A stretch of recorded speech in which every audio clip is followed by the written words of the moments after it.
Thank you, Madam Speaker. To my good friend and colleague, Representative Jeffries, thank you for co-anchoring this special hour, and to all of my colleagues who joined us tonight to discuss the impact of the sequester. You know, far too often, talk of the so-called sequester ignores the very real people who feel the pain of unfair cuts. Our job as representatives is to be the voice of our constituents. Well, tonight I hope that we can have a frank discussion about what these cuts really mean to all of our communities. My colleagues talked about the 750 to 1 million job losses that could result as a result of the sequester. Any day, Congress can pass a reasonable, balanced deficit reduction solution to avert these devastating across-the-board cuts. That's what the American people are asking for, in fact. According to a USA Today Pew Research poll, 3 out of 4 Americans surveyed said that Congress should focus on a balanced approach to the deficit with the combination of spending cuts, strategic spending cuts, and additional revenue. Now, I know here in Washington, sometimes the focus is more on scoring political points or seeing who can win the blame game. Well, Madam Speaker, the American people are watching, and they are fed up with the broken ways of Washington. They came out and they voted in November, and they sent a very clear message to all of us here in Congress that it is time for us to work together, to put partisanship aside, and to put our nation first. So if all parties would come to the table like we are supposed to, we can minimize the impact of the sequester on working families like mine in Congressional District 4. If we do our jobs like the American people are rightfully demanding, we can reduce our debt in a responsible way and get our economy moving again. So I call on my colleagues on the other side of the aisle. Come to the table, help find a solution, and let's fix some of these deep cuts that were never supposed to happen. I wasn't part of the Congress that enacted the sequester. I know my colleague, Mr. Jeffries, was not either, but we are here now, and we want to do our jobs on behalf of the constituents who sent us here. This is a victory for no one and a horrible loss for the American people. Now, if we let the sequester continue, our economic recovery will be thrown in reverse. A study by George Mason University projects a loss of 2.14 million American jobs if we fail to act. Half of those jobs will come from small businesses, businesses that are the engines of our economy. Perhaps most unfair, as part of the sequester, our schools and our students will be hurt. Now, a couple of weeks ago, I voted along with many of my colleagues to not adjourn this body, to stay here throughout the so-called district work week, to work with my colleagues across the aisle to try to come up with a balanced solution to avoid these devastating cuts. But the leadership, the Republican leadership, decided to adjourn. And so instead of spending time with our families, we went out and met with our constituents to listen to them about what these cuts mean in their everyday lives. So let me talk to you about what this means in my home state of Nevada.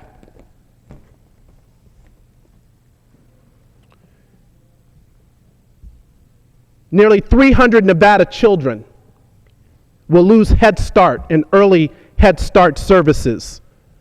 These are programs that provide critical early education programs.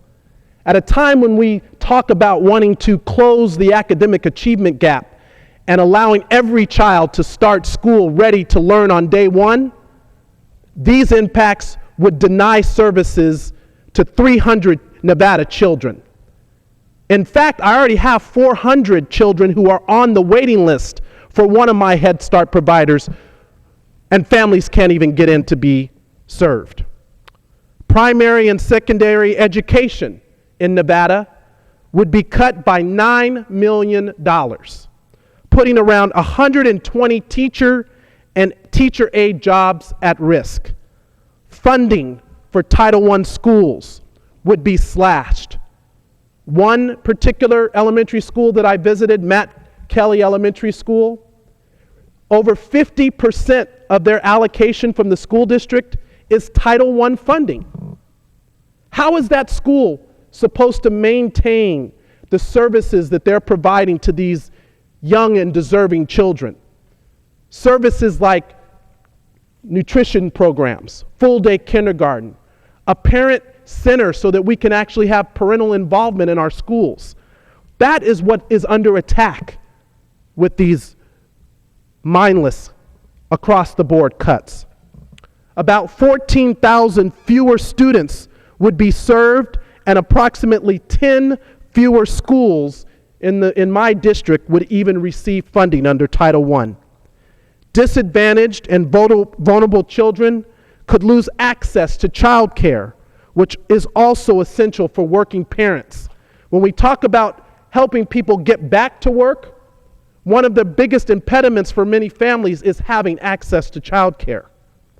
Schools and families in my districts need these programs to provide hungry students the meals that they need to focus in class, to fund math and reading intervention programs, and to keep their teachers employed. We can reduce unnecessary spending, Madam Speaker, but these are the wrong places to cut, and everyone knows it on both sides of the aisle in both chambers of this Congress. Now, some of these cuts won't heal.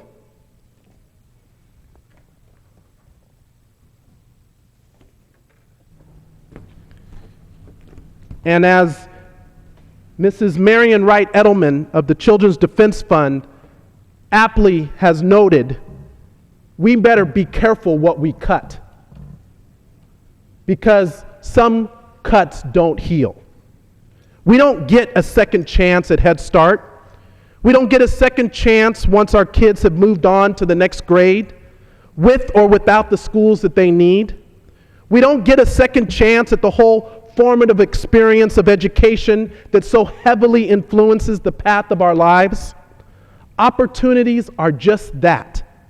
They're there for a moment, and they disappear if you don't act. There is no reset button for your education. Once our children are in those classrooms, we set them on a track for success or failure. We tip the scales for or against them in the moment that they walk through the front doors of the schoolhouse. We ask our students to study hard, meet deadlines, and do their homework. That's their end of the bargain. We as parents are asked to be involved, to foster our children's growth, and to pay attention to their needs. As members of Congress, our end of the bargain is to make sure that our children's schools are well-funded institutions of learning. Well, if anyone is grading this Congress right now, we're not doing our job, Madam Speaker. We even gave ourselves a 2-month extension, but we missed our deadline and let cuts go into effect that members from both parties have described as dumb, avoidable, and painful. Congress didn't make the grade. When it comes to fixing the deficit, you have to be careful what you cut. As I said, according to the Children's Defense Fund, eliminating early education investments now would increase a child's chances of going to prison later by up to 39%. Paying for that prison will cost nearly 3 times more a year than it would have cost to provide them with the quality early learning experience.